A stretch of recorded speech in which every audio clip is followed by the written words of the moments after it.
মুহূর্তের সাক্ষী হতে আসার জন্য।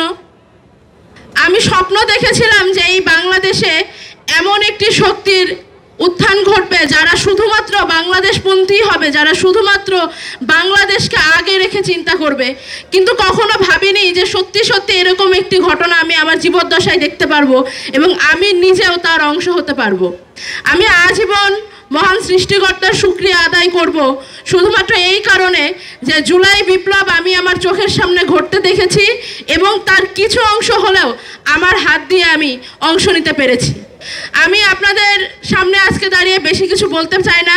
আমি অত্যন্ত আবেগে আপ্লুত হয়ে আছি আজকে এই মহান মুহূর্তে। শুধু এটাই বলতে চাই, সামনের বাংলাদেশ হবে ঐক্যের, সামনের বাংলাদেশ হবে প্রশান্তির, সামনের বাংলাদেশ হবে সুস্থতার।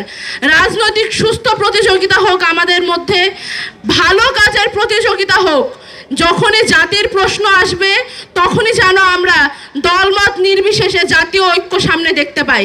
আমি আমার সামনে আপামর জনতার সাথে অনেক প্রবীণ রাজনীতিবিদদের দেখতে পাচ্ছি। আপনাদের সকলের কাছে দোয়া চাই, ভালোবাসা চাই, শুভকামনা চাই। আমরা তরুণ, আমরা অনেক বড় দায়িত্ব হাতে নিয়ে এগোতে যাচ্ছি।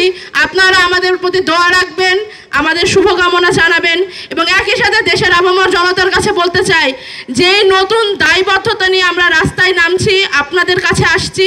আমরা আজীবন আমৃত্যু সেই দায়বদ্ধতা পালন করে যাব। সবাই ভালো থাকবেন, সুস্থ থাকবেন। আল্লাহ হাফেজ। ইনকিলাব জিন্দাবাদ।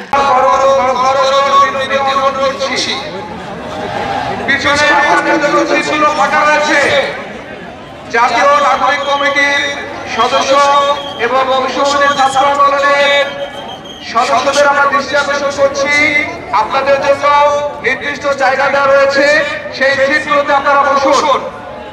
সেই শেষে আপনাদের সকলের দৃষ্টি আকর্ষণ করছি, আমাদের মূল প্রোগ্রামে আমরা চলে যাব। আমাদের রেড কার্পেট শোটা অতি দ্রুত